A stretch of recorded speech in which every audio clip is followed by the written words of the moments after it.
Therefore, I'm a big fan of all the tech development up to AI, honestly, because in the end, it's all technology that is enabling creatives to output their vision, ideally.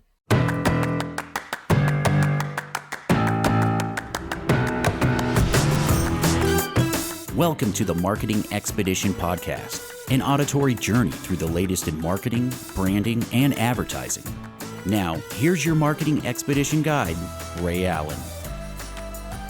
On this episode of the Marketing Expedition Podcast, I get to speak with Farouk Khedlevend, and he is a creative force in the automotive marketing industry.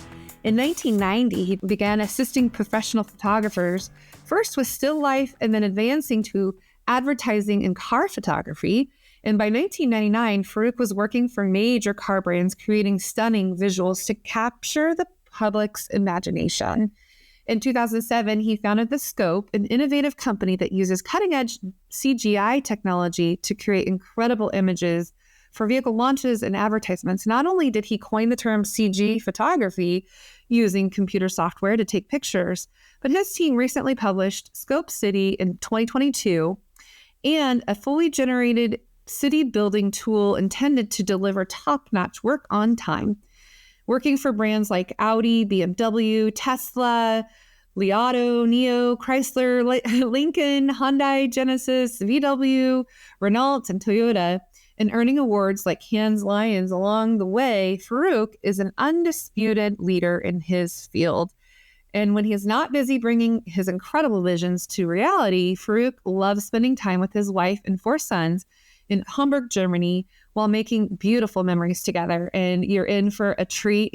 Oh my gosh, this interview, you're going to love it. But first, it's time for our Marketing Essentials moment, the basics that you need to help you continue to build your brand and your bottom line. For this week's topic, I wanted to uncover some things that happen in our world when somebody knows they need to hire an agency. They want to meet up with us and talk about it. We talk about hiring, having them hire us to help them. But then they say, oh, I'm not ready yet. I'm not ready yet. I'm not ready yet. So we're going to cover and maybe uncover some things that you can do to get yourself in a position to be ready to work with an agency, whether it's Peppershock Media or other agencies.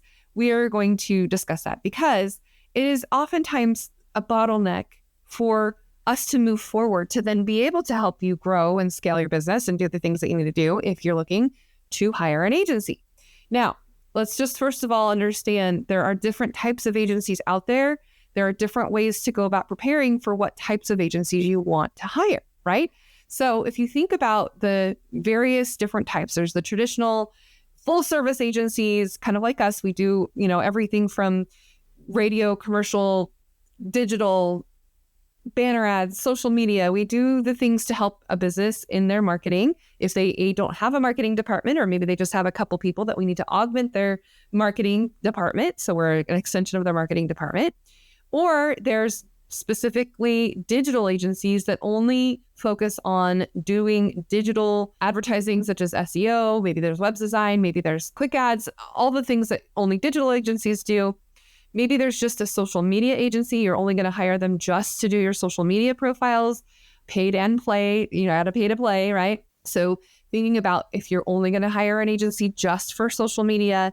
And then there's some creative boutiques that are creative agencies, services that just do the creative, like the logos. Maybe they'll have copywriting, maybe they'll have some ads, but they don't necessarily always do the placement or media buying like we do. So there's that. Or there are just agencies who only do media buying, and that's all they do.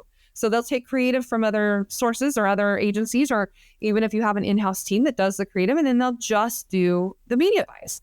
So there's that. And then, of course, like I said, there's full service of all the things. So what is it that you need to do to prepare yourself to then be able to hire an agency and be ready for it and not consistently say, oh, I'm not ready, I'm not ready, I'm not ready, which happens all the time because people get so fired up about wanting to hire an agency and maybe they've never done it before, or maybe they had it, prior to the pandemic and now they're ready to reapproach the subject of having an agency partnership again. What are some of the things that you need to do in your business in order to be ready to hire that next agency that's going to help you grow and scale your business? So these are some things that you can prepare yourself. First of all, do you have a budget in mind? Do you know what that budget is going to look like?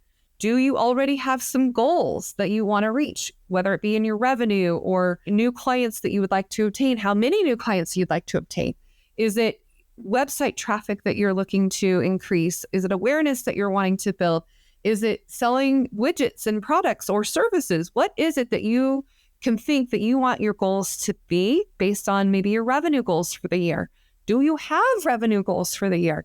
These are all some things that we can help walk through, and in the marketing audit process that we do ahead of time before we even get started on doing anything, we go through the marketing audit process to uncover and discover what is your current customer acquisition cost? What's the lifetime value of your customers?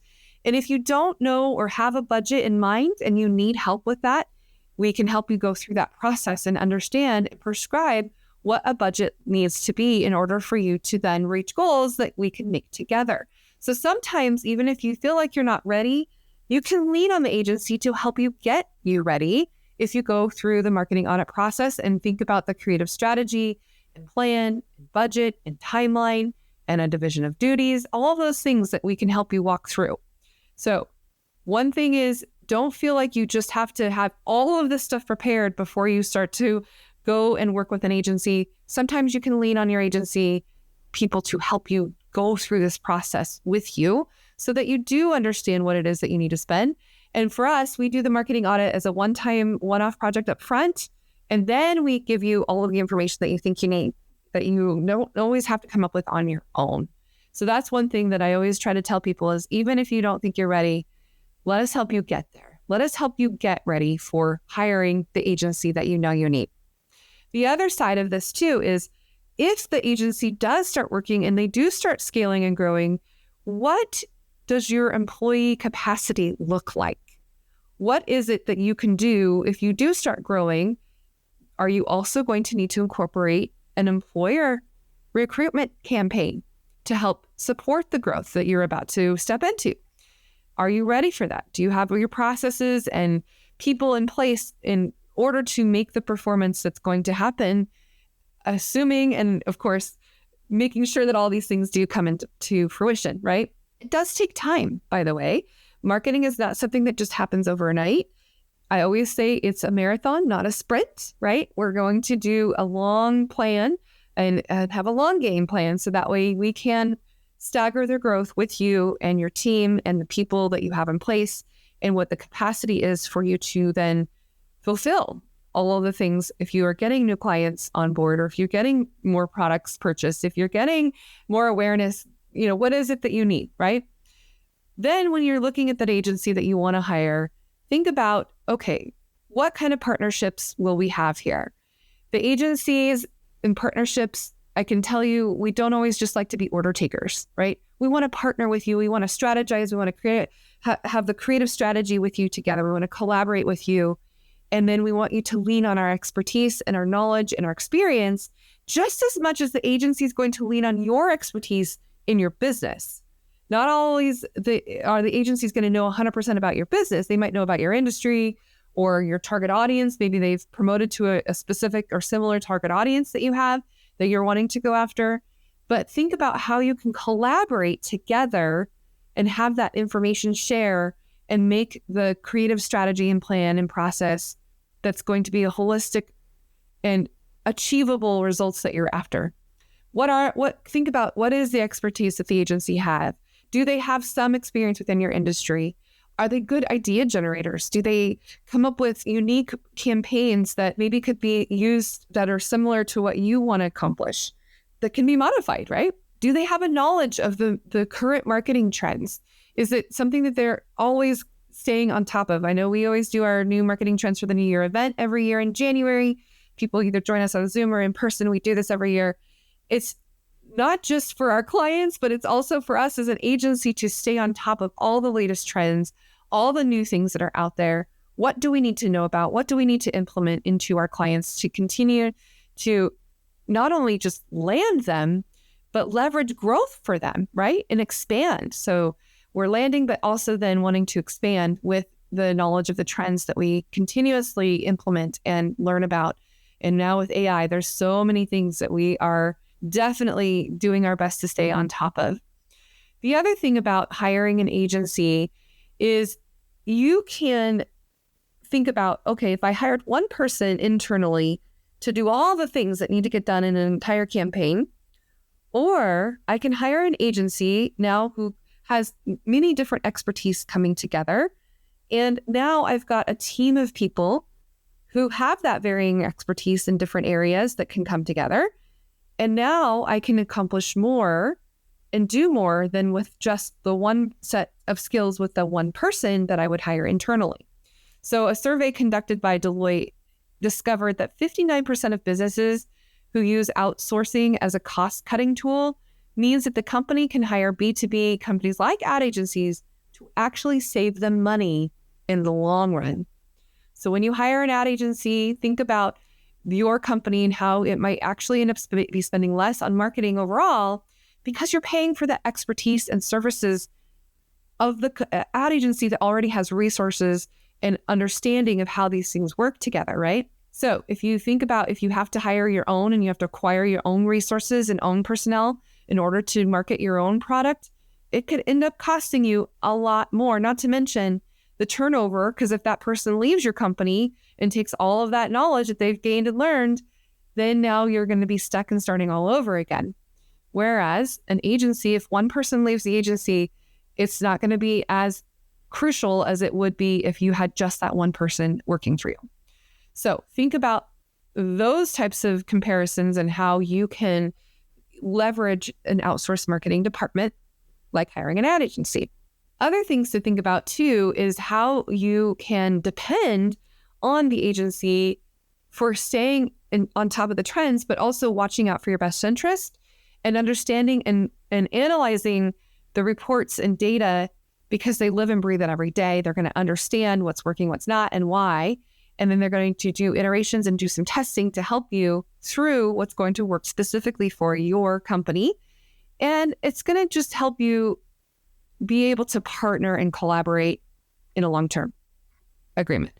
Other things to think about when you're wanting to get ready to hire an agency and you need their help to understand what kind of budget you want to take, but just giving you kind of some overall overview. And this obviously ranges per market, per place, but oftentimes I'm always asked, well, how much does it cost to do this? And how much does it cost to do that? I'm just going to give you a range of what it might be to do a number of things that could really maybe help you with your decision-making process. And again, don't hold me to it because it can adjust per industry, per market, all the things. But if you're only going to hire an agency to do social media marketing, for example, then you're going to pay them to do the organic posts, and you're also going to pay them to do the paid posts. I do not do organic social media 100% because it is a pay-to-play market. We're in business. We have to pay in order to boost our posts, do a like campaign, garner new important lead generation through social media, right? And so we pay for that. And so if you think about you're going to do the organic social media marketing, it's going to be about $3,000 to $35,000 to maybe $4,000 a month to do that, plus your paid social media marketing budget. And if we had $5,000 a month minimum, then we can really make an impact. So I like to tell people, plan on spending at least $5,000 a month on just the paid portion of it. Although, again, that can very much range based on your industry. If you're automotive, plan on spending a lot more than that. But if you're in niche markets, maybe it won't take as much. Other things like content marketing, where we're doing blog posting and creating videos for all your socials, for your website, for your presentations. We're writing things, we're taking photos, we're posting, we're optimizing. Plan on, again, $5,000 a month at least, depending on how many blog posts we're doing, how many, photos and all of those things. Just plan on that, if we're doing video or not. And then on top of that, doing very specific SEO, it's going to be at least $2,000 a month, maybe. Pay-per-click ads, if you're just focusing on that, $5,000 a month would be great. Website building, there's going to, you're going to have your one-time website fee if you're creating a website, but then there's ongoing maintenance, things you're going to want to continue to update. Make sure your plugins are up to date, that, nothing's going to blow up on your site. Plan on a monthly maintenance and ongoing maintenance for your website and for SEO and all these things. marketing strategy and planning, right? Creative strategy on an ongoing basis. We like to do our marketing audits once a year, every year, or even more, depending on what growth mode we're in. Sometimes we'll do mini audits halfway through the year, even quarterly, sometimes even components of it on a monthly basis, because we want to always continuously understand what's working, what's not, what to stop, start, keep, tweak, what messaging we want to do or not, who's going to be doing what. Anyway, so the audits are always an ongoing thing as well. So the marketing strategy plan, I mean, you're gonna have to think about how much per strategy or campaign.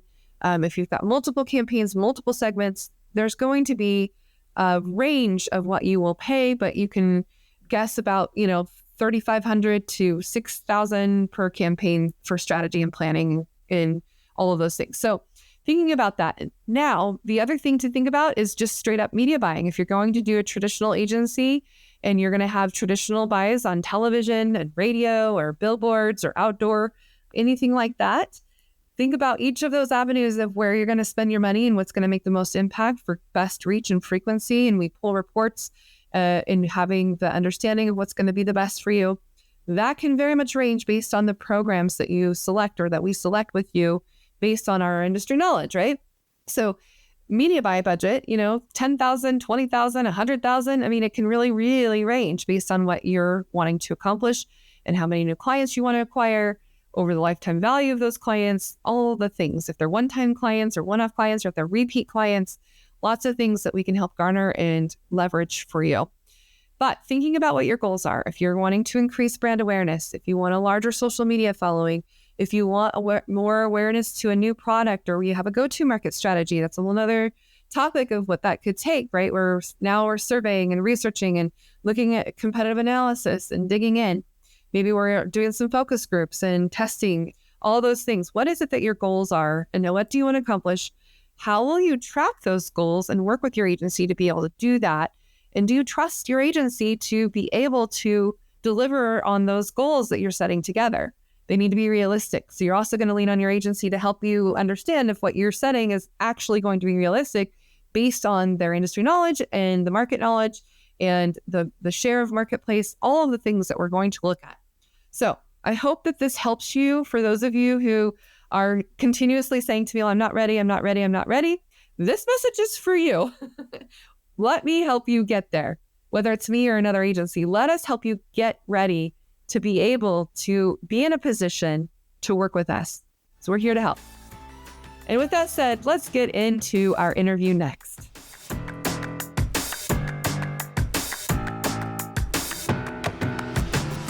Welcome to the Marketing Expedition podcast. I'm your host, Ray Allen. I'm the president and CEO of Peppershock Media and the founder of the Marketing Expedition community.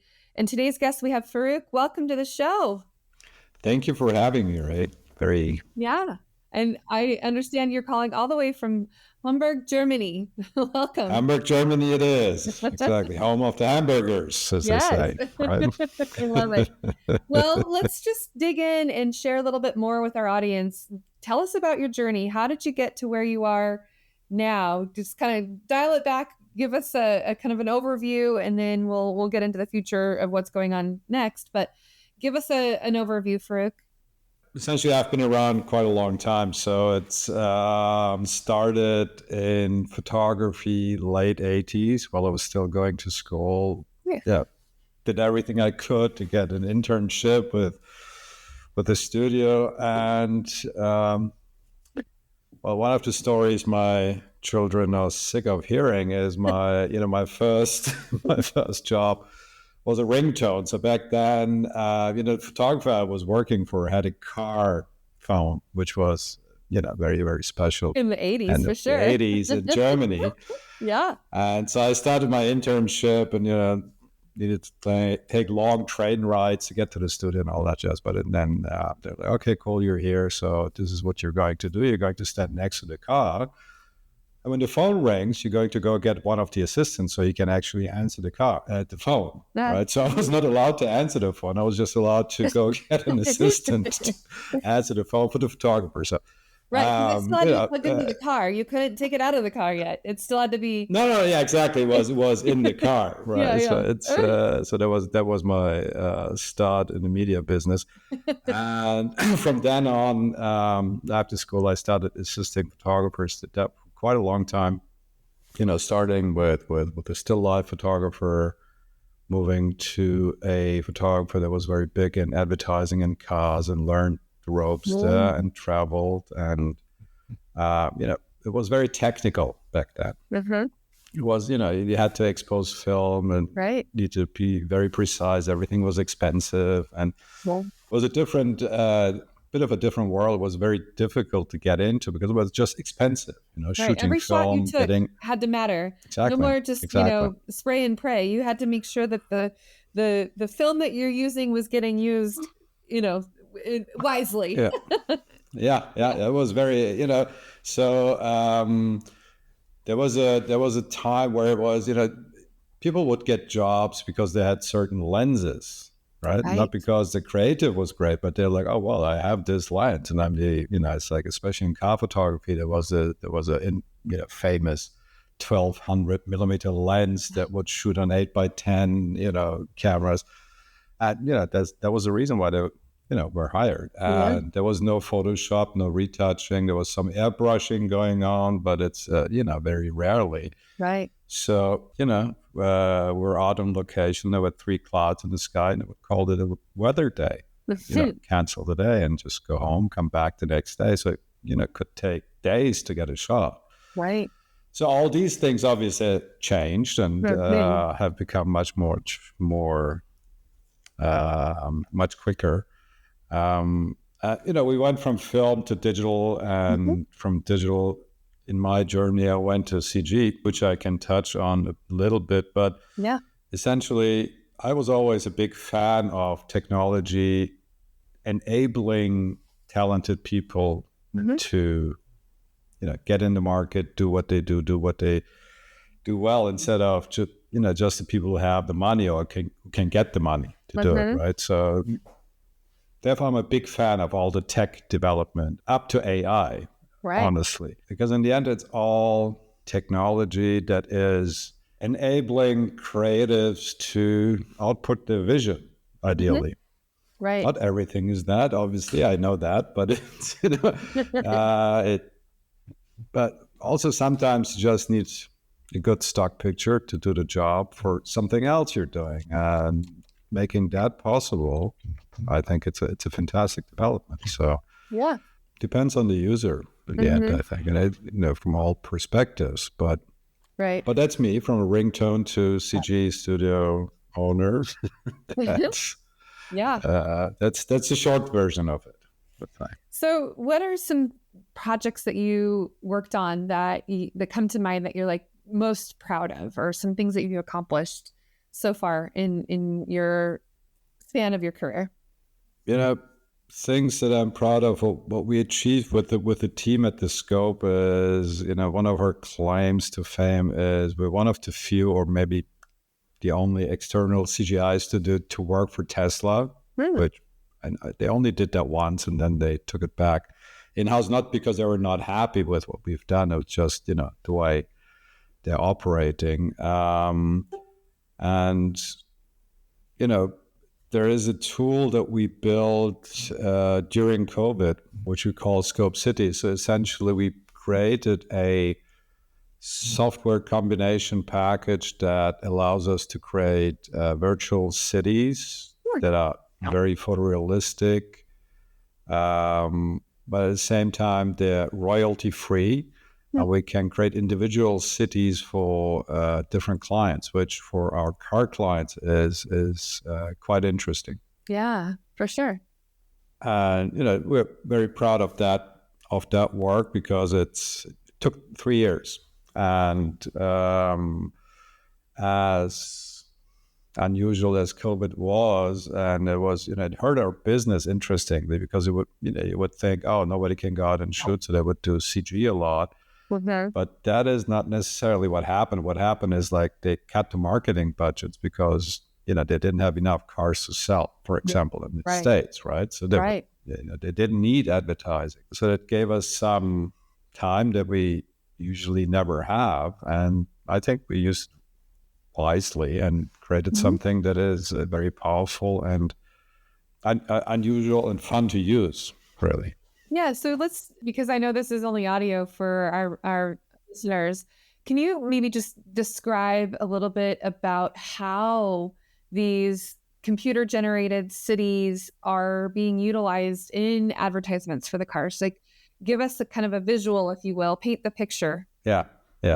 So what we do, 80% of our projects are launch projects. So that's what we specialized on, helping manufacturers launch cars, to create the marketing assets for the first launch presentation. And that is an interesting space because, on the one hand side, it's very stressful, short timelines, and you have C-level looking at your work because they're going to be standing in front of it while they're presenting the car.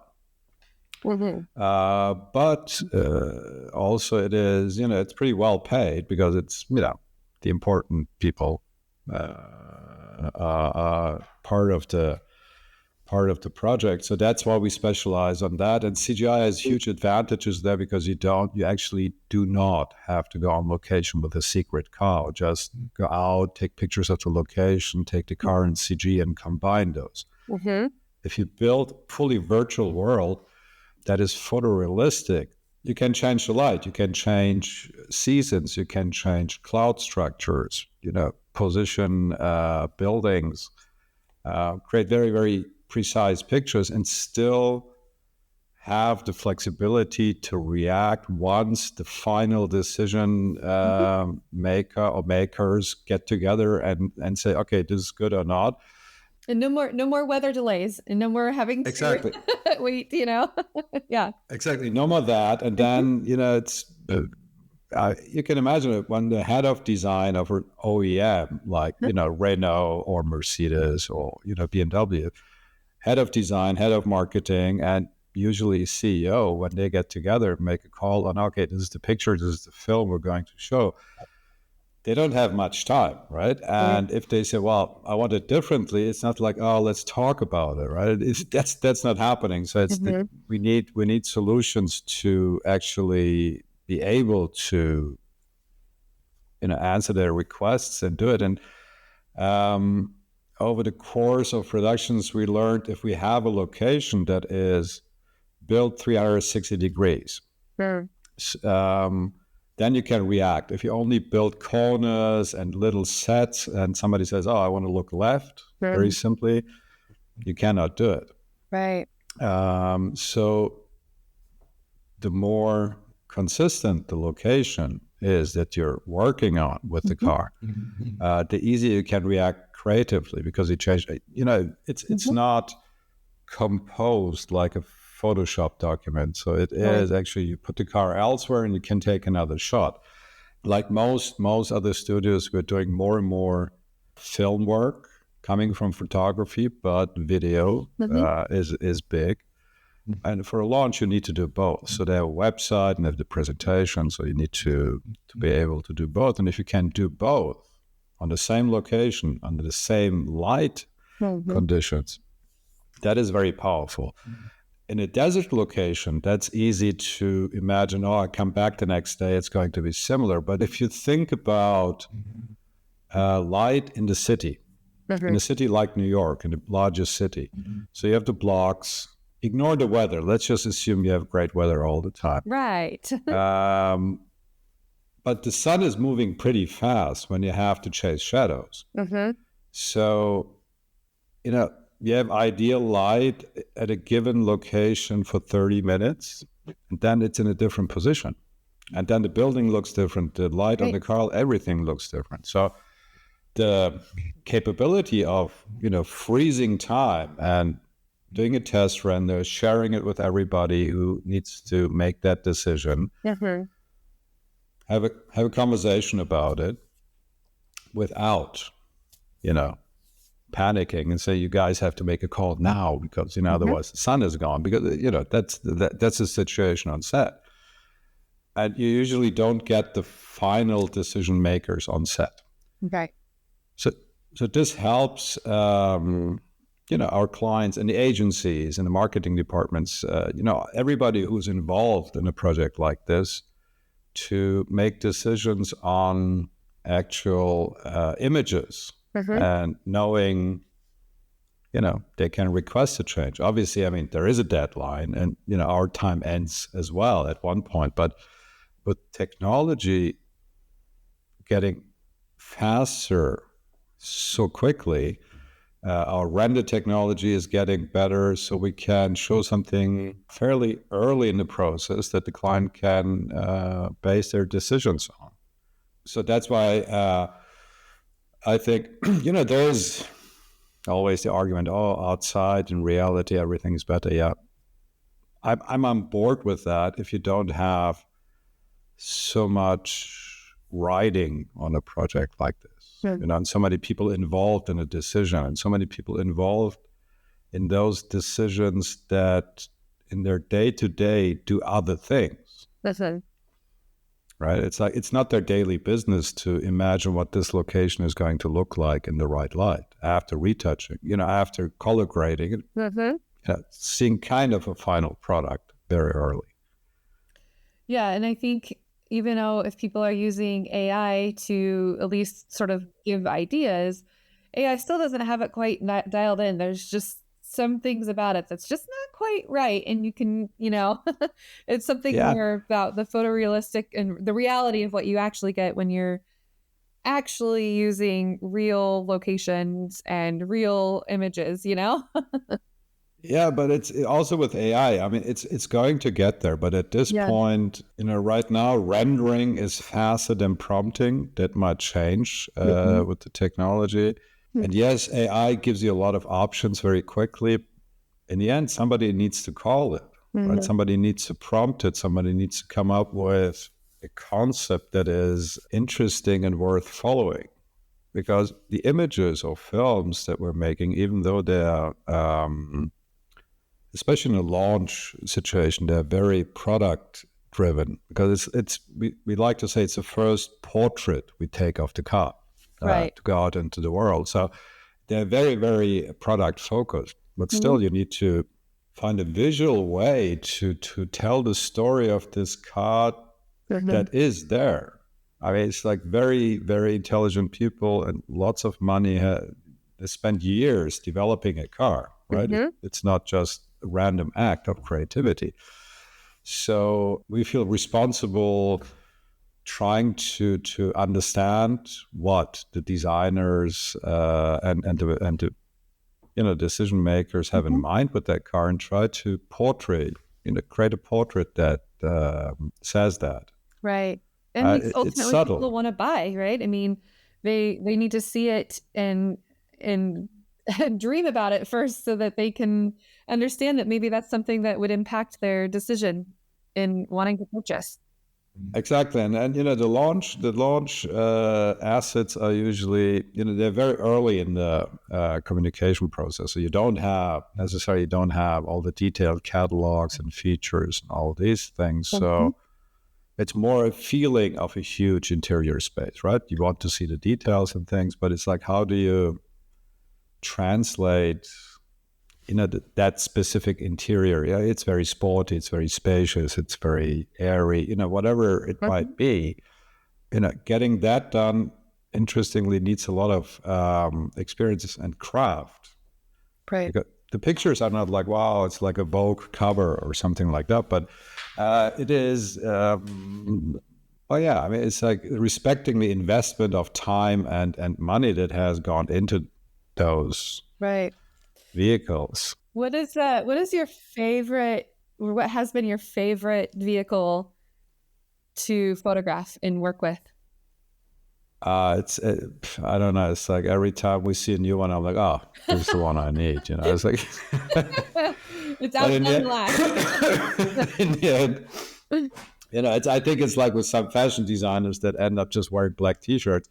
You see so many fantastic new stuff. Obviously, we see a lot of vehicles very early that are still, what the car industry calls Code Red, so secret cars, prototypes, talk to designers, and also, the secrecy and protection of those prototypes is a factor in using CGI, because then you don't have to put it on the street. Right.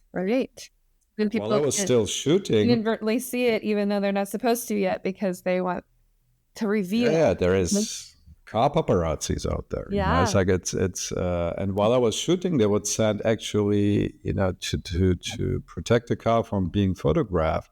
Wow. They would send security people. I mean, real security people, like from BMW. It's like people who usually work as a security detail for the board people. They're like, "Oh, I'm here to protect the car." I'm like, "Dude, it's guys, Forget about you. I'm here to protect the car. they would basically push us to the side and run to the photographer if anything would have happened. But it's like we were not worth being protected. But so it's a very serious thing, and it's not about the competition. It's more about having control how you present the car to the world the first time. Obviously, it's about the branding and the way you want to reveal and showcase what you have to offer. Yeah, I can see that. Exactly. Wow. Yeah. So just looking back though on a particular project that you might have done that you just thought, oh, that was, images came out beautifully, like it was memorable to you. What comes to mind immediately? Like, what's the car that pops into your mind? I always like to, we did some very nice projects for Lincoln Black Label. I always like those settings. Really, I keep falling in love over and again, with the cars. So it's like I'm going to order one. Always too early to order one, and by the time you could buy one, it's late. Actually, honestly, I walk a lot, and we have a Fiat Cinquecento. It's like a super small city car. That's all good. I'm interested in the design of the cars. This is what I really enjoy. Yeah. That's amazing. So, okay, let me ask you about some success stories of things that you've done that you've helped along the way in your industry, and some organizations that you've served. Like, what other kind of things that have happened because a result of you doing your CGI work that has become, not necessarily iconic, but maybe just something that has been well received and celebrated in some way? Well, we were lucky enough to be part of quite a few campaigns that have won awards, Lions in Cannes, and have done a very, very charming project last year with Publicis out of Paris for Renault. And Renault has a sub-brand they call the Originals, where they have very cool merchandise and toy cars essentially. And then we created a campaign that takes these toy cars and puts them into environments. We have a few shots. We have one where old Renault 5 is going through a curve in Chinatown, almost falling over, and then another one jumping a bridge, and then there's this very iconic Renault R5, which was a big thing in the 80s in Europe.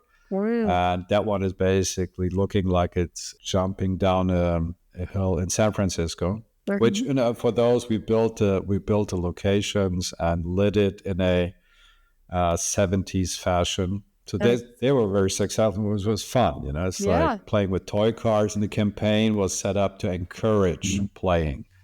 So that was a very, very fun, charming campaign. Hook the potential drivers at a young age. Yeah, exactly.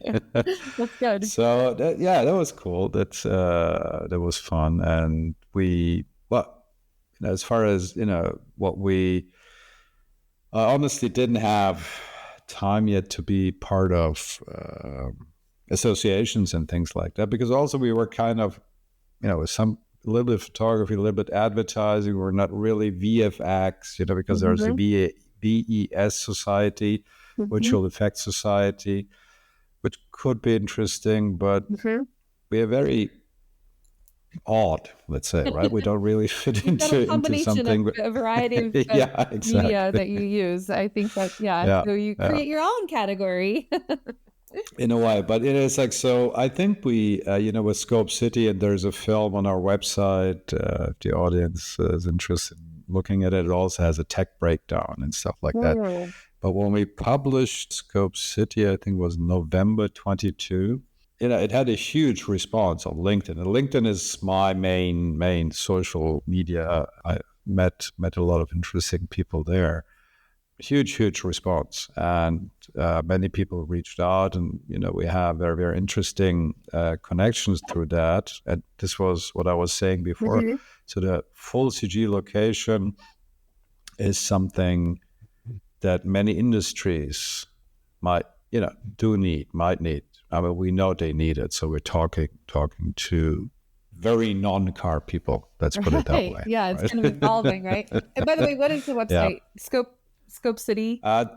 The Scope, that's a website, written together. thescope.studio is our Okay. URL. Yeah. Okay.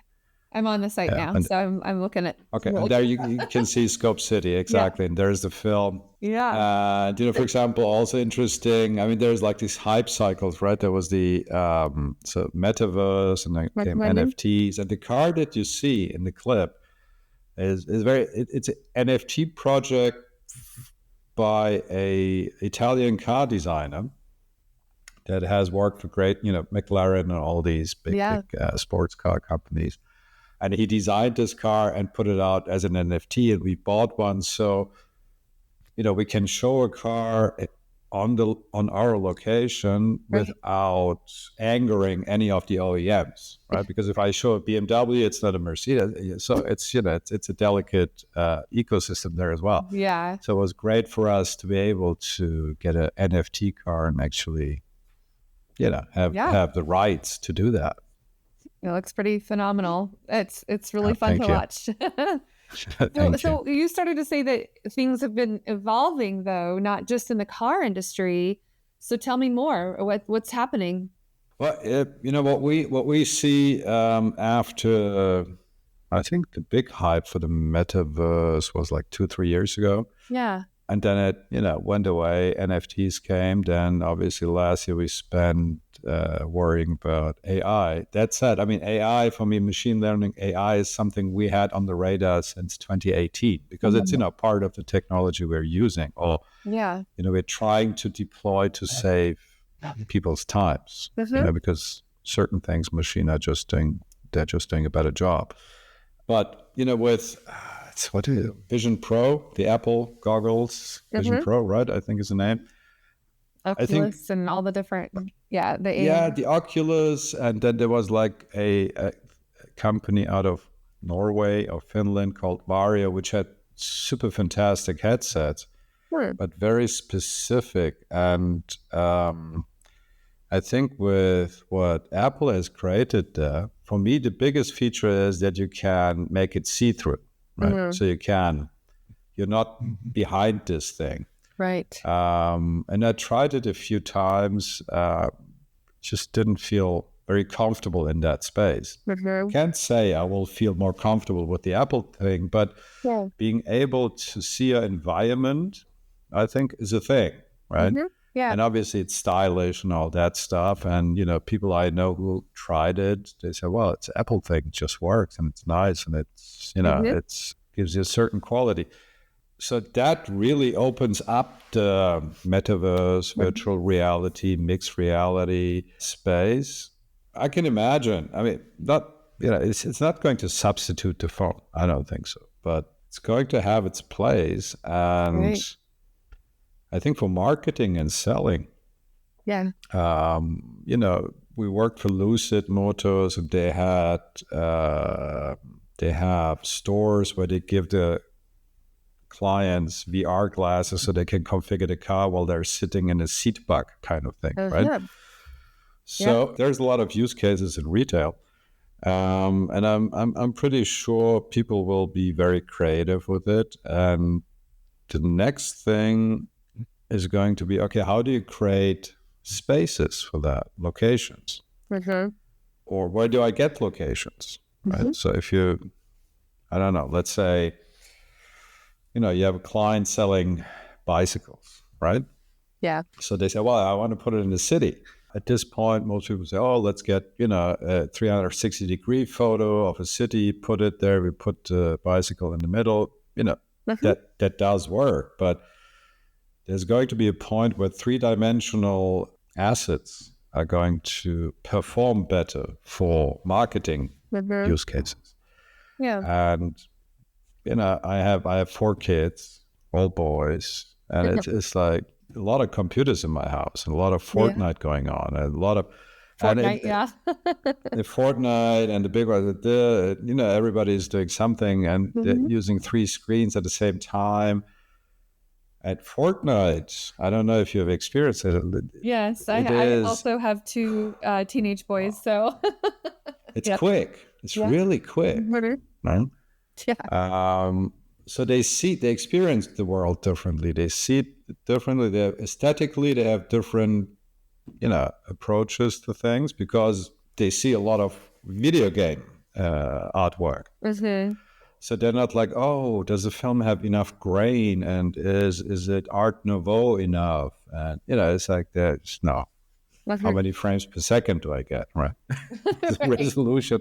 So it's a very different aesthetic. But we have teenage boys, but honestly, it's like there is grown men around 40 very seriously playing video games. It's like my generation. I'm over 50. Is just. It was too slow and too nerdy. I kind of liked it, but it was not so easily available. The generation after me, for them, video gaming is just part of their lifestyle. So the whole aesthetics change. All the Marvel universe visuals. Very, very different than Godfather and Scorsese, right? Right, yes. Very different, for sure. Very different. So the benchmark is very different.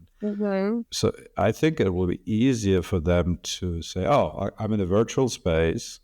Fine. They probably all tried the VR stuff anyways before, and it just is delivered in a higher quality.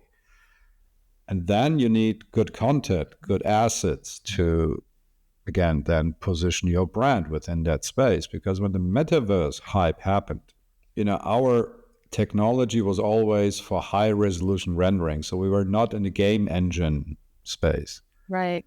Which is becoming more popular. So technology is kind of merging, let's say. It'll take some time, but it is getting to a more real-time space. I mean, very, very big companies basically said, okay, this is the best we can get look-wise. If we want to be in the metaverse, let's deal with it. And they publish stuff, like Louis Vuitton, all these people. That's going to change. They will want more fidelity. They will want things that are more in line with their brand. And there will be different technologies. There will be the technology that we're utilizing, that we're building things. We're creating worlds. And then there is very interesting technology that is, in a way, doing scans of the real world. And so you can deploy them in the virtual space and walk around and see things and experience things in 3 dimensions. I think both are going to be needed and used depending on your brand. Yeah, and I think by being able to have this capability to create a virtual world, if you will, then, from an advertising perspective, if it's not just for cars, it's for other things that can have product placement or be suggested, or lifestyle kinds of things. I mean, I see, you've got all kinds of different cityscapes that you've done, and there's the one near the water with boats in the background, and just kind of putting people in their minds where they could be if they were to own this particular product. And it's a very nice visual to give that to people, to where they can dream it and see it, and maybe even think that they're going to be there someday, right? Yeah, and absolutely. And I think, the next level, if it gets there with the virtual 3-dimensional spaces that you can experience with the Apple device, and other companies are going to have better resolution devices as well. It's a good example. Let's say you're selling boats, right? And boats, I mean, pretty much anything in the industrial world is designed in a computer these days. So the data is there, what they call digital twins. Mm-hmm. So it is existing, and you just need to translate it into a render engine setting so that you can experience it in real time or walk around it. I honestly, I'm not very good. Also, an interesting thing. I'm in three-dimensional spaces, but if I have to look at architectural drawings, Mm-hmm. visualizing that to be a space once it's done, whoa, not so easy, Mm-hmm.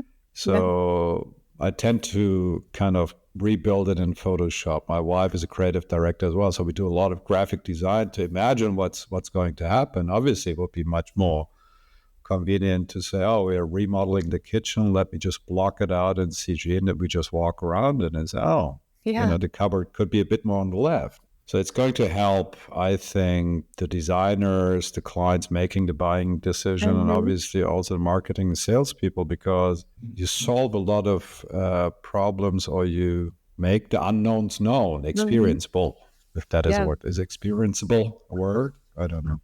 Yeah, if I could see what I was going to build before I built it, chances are you're going to be more inclined to want to buy because, you're being able to experience it ahead of time. And that is very valuable, especially from the sales perspective, because people's vision, what they may have in their head is not exactly what they can always describe either.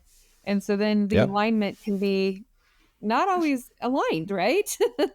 No, exactly. And it's like, let's say wealthy people or big companies can afford that, right? So they have all the previs done and all that, but it's normal consumer goods.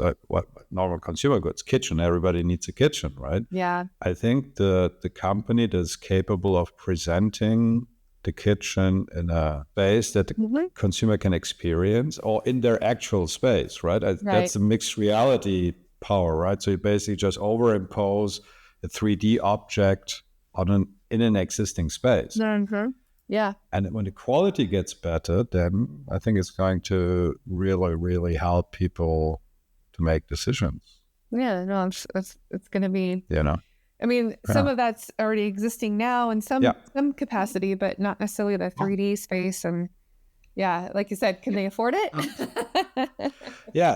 But it's going, and this is also, this is the good thing of AI, because AI really helps to speed up asset generation. You can make AI build things in 3D, which then makes it more affordable because a machine is doing it. So you don't have to hire lots of people to do it. And so like you said, I think it's utilizing the spatial computing so that it can give the space somewhat accurate, you would hope. Well, anyway, and like you said, the AI is still kind of working on it and getting there, but it at least can give you that idea of what something could potentially be, more so than what we've ever really had before. Yeah, it's basically building a sample kitchen, and then you're like, I don't like it, rip it out. It's another one. So it's like, right. Well, Farouk, let's ask you a couple more questions. Sure. So somebody who is looking to get into your industry, looking to get into the automotive space, to work in some of the things that you've been able to accomplish, what would you tell a younger person, or maybe somebody that's maybe looking to change their careers or, evolve? What would you tell them? What kind of advice would you give them? Well, today I would say definitely do the AI homework first. Because what is OpenAI today, or Bard, or, all these things, it's going to move into a semi-customized space. What we're seeing, so because most of those models there are a lot of open source models, and obviously, like with anything in programming and computer stuff, the moment you look at that, it is not as easy as it looks, right? Right. So it needs some investment to understand it, but once you understand it, How should I say? It's like building websites. 1999. I missed that trend totally. I was Right. sitting next to guys and Yeah. I was like, oh, this is boring. I should have. Yeah. So it's going to they're going to be tools, and maybe it's going to develop faster than the whole web design developed, but it's going to be a part of it. So if you learn that craft of managing AI tools and at the same time study very basic design craft, because this is what we see a lot, that I don't think it's a generational thing. It's I think people just don't discuss it enough. But there's very basic stuff. Golden cut, perspective, proportions, this stuff that has been around since Athens, let's say, right? So very, very basic tools. Having a concept of those is very important. Right. And then you can use the tools to create what you need. But to this day, we're having conversations with art directors, clients saying, I call it disrespecting perspective. As if you just take something in a picture and say, oh, just make it bigger without moving it in space, just looks wrong. And the human mind reads I like that. I like that. Yeah, it's very, it's Mhm. there is certain ground truths, let's say, that are worth knowing. It's not too many. It doesn't have to be. You don't have Principles of design, right? Principles that you need to abide by. exactly. And essentially, you can have ChatGPT teach them to you, right? So probably. So interacting with AI, I think, is important. Again, it's if you imagine what the internet, AI, the resources that are available to us on the phone today, compared to my generation, how to get access to information, to resources, to know-how. I mean, I don't think you can find out how to build a atomic power plant almost, but everything shy of that you can find out by yourself these days.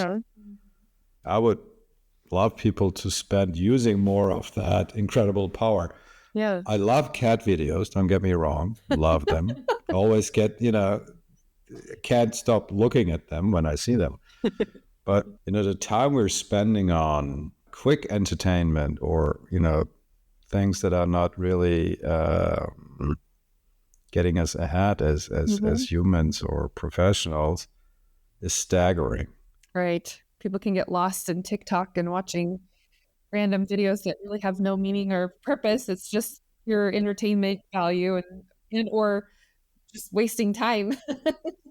And maybe then it's better to find channels, and they're out there as well. They're very interesting channels where great physics scientists tell you stuff, and in an entertaining way, which didn't exist before. So if you go into the right rabbit hole, I think you can come out very, very smart. It's just that and also going into these rabbit holes, being an expert, because everybody seems to be saying, oh, it's so easy, no problem, and you do that and you're done and you're rich in 2 days, and all these things are very distracting and very frustrating, probably also in the end, because you never really follow through with anything. So it's probably too good to be true. Get rich quick, side hustles and all that. You're right. It doesn't always come to fruition. You have to put in the work to get the work to make the money. It's not an overnight. Yeah. And it's, I can say with us, with my team, so when you look at that output that we're sharing, it's painful, long, detailed work that many people would say you don't see it, right? You don't see it. But actually you do, because your subconscious sees it when the unreal world, the fake world, is not created well enough, because our brains are trained to see certain patterns that are off, that helped us to see the tiger, anything that was trying to hide from us, So it's like that's why we are very, very sensible to repetitive textures and things that are just a bit off. And creating virtual worlds that do not have that is a lot of work and detail in creating materials and all these things, also solving a lot of technical problems to, make sure the performance is okay. So getting all these pieces together is a very complex recipe, but always with the task of, I wouldn't say fooling an audience, but make believe that you are there. And essentially that is what all 2D assets are doing, in my opinion. Right. Because also as a photographer, you take a picture as a filmmaker, the moment you put the camera somewhere, frame it, decide this is going to be the shot, you've manipulated reality. You have taken a slice of reality to tell a story, convey a feeling, do something like that. So there's the idea of authenticity, in my understanding, is also a style. Authenticity is also a style, right? Yeah, that makes sense for sure. Well, Farouk, we probably talk about this all day. I would love to. Why don't we just maybe give some parting thoughts to our audience and how they can get in touch with you if they're interested in Scope City and the work that you do, the amazing work that you do. But yeah, go ahead and share some of that with our audience now. Well, I would be happy if you reach out to me on LinkedIn. It's Farouk Haplevent. This is where you will find me. And the Scope has a quite a successful LinkedIn site as well. If you want to see more of the work, please go to www.thescope.studio. And then there you'll find our portfolio, the Scope City film and the technical breakdown and a few other interesting things. And reach out. Yeah, you can see the videos. It's really cool. Well, thank you so much, Farouk. I really appreciate you and the time difference and everything, and being able to share your wisdom and knowledge and advice to our audience. Thank you. Thank you, Ray. Thank you for having me on your show. Absolutely. And for those of you listening, the best thing that you can do for us is share this with others that you know. Give us a review. And until next time, everybody, enjoy your marketing journey. Thanks for listening to the Marketing Expedition podcast. Want to continue the journey?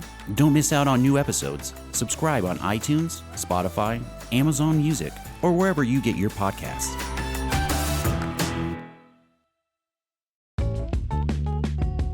Wouldn't it be great if there was one place you can go to get all the latest information and tips about marketing and advertising? The Marketing Expedition community is that place. People like you gather in our online community to build relationships with others and find the latest marketing trends, tactics, tools, and technology. We help you build your brand and your bottom line. Start your adventure today. Visit themarketingexpedition.com to find out more.